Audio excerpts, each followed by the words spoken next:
Don't ever hope, Mark. Hope gives the option and the opportunity for failure. We don't hope, we do. Either you're going to do it or you don't. Don't ever hope. One, two, yeah. Come on. 1, 2, 1, 2, 1, 2. 1, 2, 1, 2, 1, 2. Yes, sir, you are tuned in.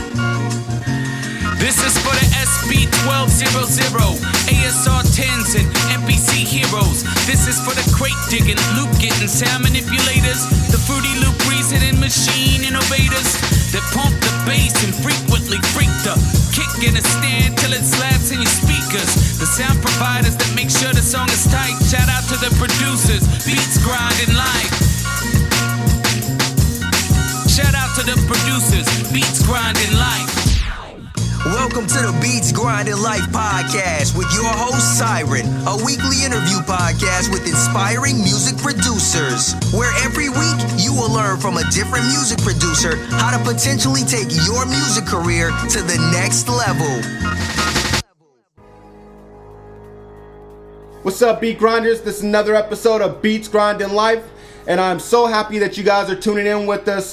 Just thrilled, excited, because we have a special guest with us, Mark Cooper. Mark Cooper is a producer out of Detroit, Michigan, one half of the production group Soundproof, and he just released an album called I Am Player, which is gonna have a web series with it, I Am Player 1 as well. Yo, what's up, Mark? How you doing, man? I'm doing great, man. How about yourself? Oh, man, I'm doing great, man. Just happy to have you up on here, man. I'm a fan of yours, man, and so I just can't wait to chat with you, man, and get to pick your brain a little bit.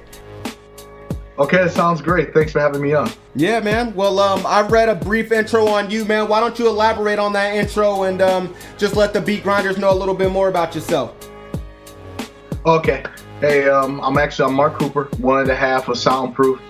I'm actually a battle producer. I've done a lot of beat battles from 2012 and on, and it's just been a long journey. I've produced for a lot of different kinds of people, different types of artists. Been around the world battling and coming out with many different, ingenious projects and clever things I can think of on the top of my head, and we can just dive more into it if you like. Yeah, man, no doubt, man. Well, I can't wait, man. Let's do it. But before we do all that, man, how we start things off here at Beats Grinding Life, man, is we always start from the beginning, man. So I want to know, man, humble beginnings, man. What made you want to get into music production, and how did you start this thing out? Well, I would probably say it would be from high school, man. I was about 14, and I just wanted a keyboard. I don't know why, I just wanted one. Mm-hmm. And Dad was able to give me one for my birthday. But the thing is, I really wasn't heavy into production at all, but I just remember I just played one note every single time. Mm-hmm. Never had any knowledge of how to play anything or nothing. Then eventually it turned into a chord, and then eventually it was just history from there. And to be honest, I was off and on for a little bit when I got out of high school. Mm-hmm. And when I got into college, probably about 22, 23 is when I really started to take it serious and pursued. I was really a rapper at first. Okay. But it was renewed the aspect of how to buy beats. So the only way I could do it was make it by myself. So that was the way I was able to do things. Nice, man. Yeah, we hear that story a lot, man. And also I share that same story as well. I rapped for a good while, and man, I needed some beats. I didn't really want to pay for the beats that I was hearing, and so said, hey, I can make my own. So that's definitely how it started, man. Well, that's what's up, man. What keyboard did you start off with? I started off with, I still have it to this day, man. It's a regular Casio keyboard. Okay. So anyone that wants to play little demos and songs and things like that, mm-hmm. I still have it in the living room to this day. It's been with me for 16 years, and I'm proud of it. That's what's up, man. Okay. All right, man. Well, we want to know, what piece of equipment or software did you start making beats with? I started, believe it or not, people would say, they got their FLs and things like that. Mm-hmm. I started in acid. But I was really, really bad at it. So somebody was like, why don't you get the FL? And I was like, Fruity Loops, I don't know. It didn't look like some people use. And then they gave me a copy of, FL7. And the funny thing about it is that the only way I could use that program is I had to set the time clock on the computer to 2005. Oh, so all my beats from 2005. So that was the only way the version would work. That's crazy, man. Why is that? Why'd you have to say it like that? Because we didn't buy the program then, and personally, I knew nothing about where you could buy these things, where you could get them. I just saw people had them, and I was like, okay, here, thank you. Right, man. Right. Well, not a rare story, man. A lot of us started off that way, man. You just gotta get it how you get it, man. So yeah, that's way, yeah. No doubt, man. Okay. All right, man. Well, when you first started on that keyboard and when you first started on Acid Pro, man, who were some of the producers that you looked up to? Who were you trying to make beats like? Well, to be honest, I've always been a Kanye fan. I've always been an Alchemist fan. Nice. I love Justice League, The Runners, Cool and Dre. Mm-hmm. That was around the time when Rick Ross was coming out with the Port of Miami type beats. Okay. And Richard Died Trying, the Hate It or Love It. You know what I mean? Those are the stuff I like the most, honestly. Right. I'm more the Dre and Timberland fan, like anything, but there's always the newer ones that really get to you. Nice, man. I'm feeling that for sure, man. You mentioned some producers in there that inspire me as well, man. One that sticks out is Alchemist, and then Kanye Midwest for you, man. So I'm sure he was a big influence on you. Yeah, he definitely was. That's what's up, man. All right, man. Well, we're having a lot of fun here, man, and that's what it's about, man. Just getting our putting our hair down and having fun. But here on Beats Grinding Life, man, it's not all about that. We got to get into the nitty gritty a little bit, man. We got to get into the hard times, the stuff that makes you want to cry, man. So I want to know, man. Can you tell me a major setback or failure that you may have had while coming up in this game that you can tell us about so maybe we can avoid the pitfalls?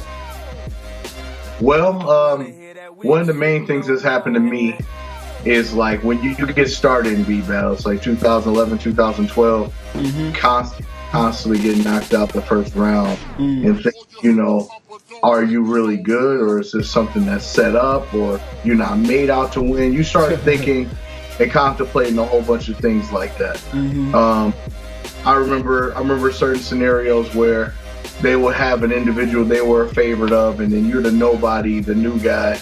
Right. So when you come in, either you come out dope or not, people are just gonna be like, they won because we know who he is. We don't know who you are. So it's the battle of being able to make a actual name for yourself, regardless.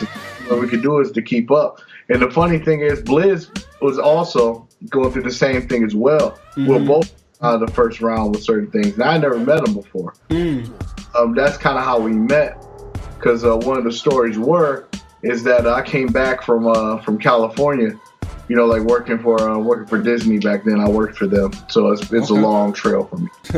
But I actually backed the first time because I never really knew who he was. So he ended up beating me.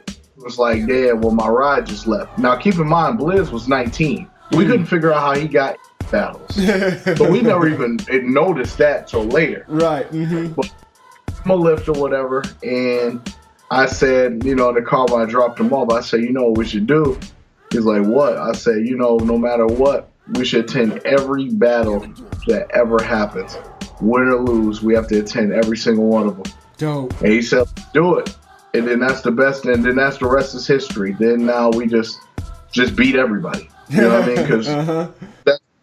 Because that's what we wanted out of it. Right. We're just producers that want to be taken serious as rappers. That's what's up. But it turned out that we were, just a force to be reckoned with when it came to production after a while. Definitely, man. I mean, after hearing some of you guys' beats, man, I mean, I can definitely stand by that statement, man. I mean, you guys' versatility and not only that, man, the way you guys' beats knock, man. You guys have a hard, aggressive sound, man, that is undeniable, man. So hats off, salute to you guys, man, and salute to you, man, for going through those trials, man, with the beat battles of getting knocked out in the first round and eventually winning them all, man. That's what's up, man. And having that perseverance, to keep going back, man. Because I mean, it's easy to get discouraged, Very easy. Yeah, man. I mean, I personally, man, I mean, I was doing pretty well in beat battles here in my hometown, but I went down to Atlanta to Beast of the Beats and got knocked out first round, man. And I was like, am I even cut out for this? But it's just the love for the music that kept me going, man. So, salute to you guys, man. Definitely. Thank you. Yeah, man. All right, man. Well, we're gonna hop on the other side of this, man. You know, we just talked about, you know, some of the setback for you, but now we're gonna talk about some of the good times, man. I want to know, what do you consider the greatest moment in your career, or the crowning achievement thus far? Well, it's a tough one because there's a lot of different achievements. You know what I mean? From me literally, you know, advancing from the first round for the first time in 2013. That was definitely an achievement. Winning Summer Games in 2014, which is the biggest pot to date, which is for $5. I was able to win that. Of course, the feat we've done for iStandard, for Beats to Beats and things like that. Going to the semifinals in the Rory Martin Producer Series this year. There's just many different opportunities and things I've had for success. But honestly, the main achievement is just knowing that I moved forward. That's what's up, man. I like that answer, man. Just moving forward, and you're gonna continue to do that too, man. Just with your career, as long as you are persistent, man, keep moving forward. So that's what's up, man. Exactly. Okay, man. Well, here on Beats Grinding Life, man, we're all striving for greatness. And they say the best way to achieve greatness is to look at other great people and see what they're doing and model yourselves after them. So what we want to do, man, is we want to know what is a typical day like for you, so that way we can model our day after you and maybe become as great as you are. Well, my day is kind of rough. If we're gonna talk about like a day of music and then work, I mean, it's a double life, man. My main profession is I fix and build computers and fix electronics and things like that. Okay. So I work from, you know, like an 8 to 5 on that. Right after that, I go to the studio and I'm usually making beats. The average I make is probably like 3 or 5 beats a day, every day. Wow, nice. And, it be done about 12, 1 o'clock, go to sleep, wake up at 6:30 and do it again. Wow, that's what's up, man. Wow, it sounds fun, man, as far as making the 5 beats, man, but it sounds tough, sounds like a grind, man, sounds grueling, man. What keeps you at it, man? Because sometimes, you know, I mean, especially like when you said, like, getting bounced out the first round of competitions or discouraging times, what keeps you going, man? Well, I mean, I never was the individual who was always like the most liked or the popular kid in school or things of that nature, because I just developed a tough skin for it, man. It's just tired of hearing the word no, man. And since I've been in sales for so long, it's all about law of averages, man. The more doors you knock, eventually you're gonna get that yes. And if you stop now, you never know if that next door was a yes. Nice. I love it, man. I love it. That's what's up. Thank you for sharing that gem, man. Oh, yeah. All right, man. Well, this next portion of the interview, man, we like to call In the Studio. We wish that we could be there in the studio knocking out 5 beats with you, man, but we can't right now. I'm all the way here in Portland, and all the beat grinders are all over the world, man. But the next best thing is this portion of the interview where we get to find out what you do. So you ready? Ready. All right, man. What's the first thing that you do when you start making beats, man? Do you set the mood a little bit by turning on all the lights, or do you dim the lights, or do you spark up, or do you have a drink? Is there anything that you do? I got you, man. The only thing I really do, to be honest, I just listen to different music, man. I don't necessarily listen to, you know, other artists and bigger things like in beats where it comes to stuff. I listen to old stuff, man. Like I listen to older samples and kind of listen through them all the way through and just kind of get a vibe and see what I can start off with. Nice. I like to see what other artists did and what I can do to make not necessarily better, but reinvent whatever the sound was particularly was. Nice. So I am the guy to go vinyl and look at different artists and study different things and all that nature. I was that guy. Dope. So normally I would start with a sample. Yeah. Okay. All right. That's what's up, man. And so when you are starting with the sample, you listen to your sample, you chop it up, and then the drums next? Yes. Okay. Yep, that's pretty much where it is. Dope. Then drums and the bass and whatever things you want to put on top of it. That's absolutely correct. Okay, that's what's up. All right, man. Well, what's a not so secret weapon that you have in that studio? Well, it'd probably be my Impulse keyboard, Impulse 61. I call it Miss Frizzle. Yeah. Okay, nice. I'm not even familiar with that. I'm gonna have to check that out. Yeah, I call her Miss Frizzle because she puts me on field trips. Okay. All right, man. What all do you have in your studio besides the Impulse? What's all in your toolbox? Well, I mean, I got I'm pretty basic when it comes to stuff, man. Like I got some JBL speakers, VX5s. I got nice. Got just like a regular Avid Pro Dual interface, a blue microphone, and just a lot of plugins and sounds and loops and stuff. So I mean, nice. That's pretty much basic as it can be. Okay, yeah, that does sound pretty basic. And you're still on Fruity Loops, right? Yeah, I use Pro Tools and Machine every now and then, but it's mostly FL.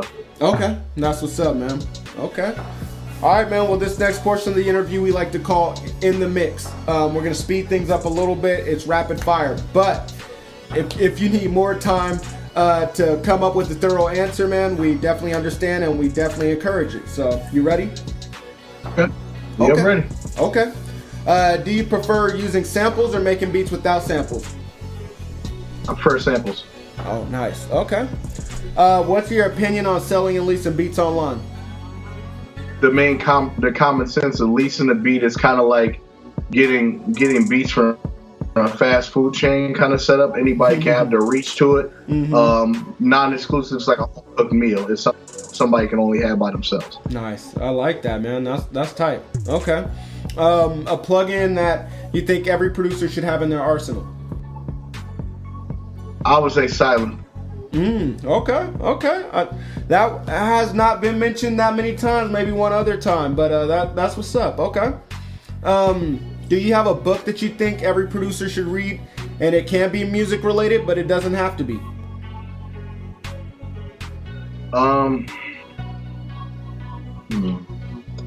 Actually, darn it, I can't remember the name of the book, but I do know that it was Mogul Status that wrote it for iStandard. It's like how I quit my day job and went into my business. Nice. Yeah. Nice. Yeah, that one's been mentioned a few times on here by Jay Hatch. So, okay. Yep.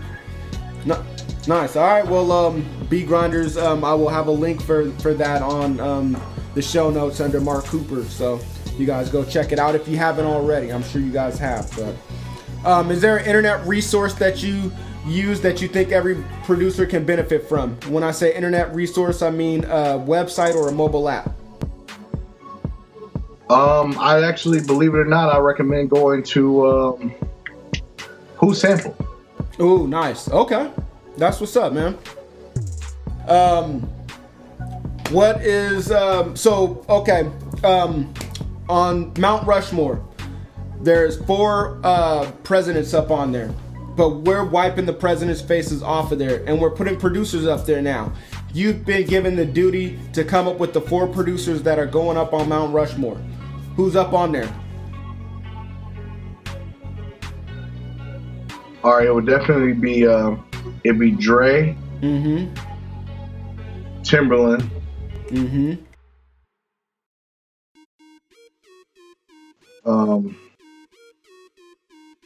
Premier, Nice. and Night Wonder. Okay. I like that. I am a little shocked. I'll admit. You are from Detroit, and I thought a certain producer from Detroit would be up on there. That was gonna be dope. Yeah, I know, right? But I love those 4, and you know what? Honestly, I don't think anybody can argue with those, man. All legends, and they all deserve to be up on Mount Rushmore. So that's what's up. Okay. Plus, I don't have any say in it anyway. It's your Mount Rushmore, so. All right, man. All right, man. I want you to imagine that you just woke up from the best dream that you've ever had. And in that dream, it was a studio session that you were involved in. And in that studio session, you have one artist, one co-producer to go along with yourself, one engineer, and one random person. Who are those 4 people gonna be? Well, the artist, of course, would be M. Nice. Okay. My co-producer would be Bliss. Nice. Should have known. Might be Bliss. I couldn't know my own people. The engineer would be KY the engineer. Nice. Okay. It's a random person that I actually will have in there, and I think everybody will be done. Phil Collins. Okay. Just because he's a drummer, or the singing, or why? For the hook. Okay. All right. Now, man, because I mean, this is sounding like a perfect studio session. But I want to know, who's the engineer that you mentioned? I'm not familiar with them.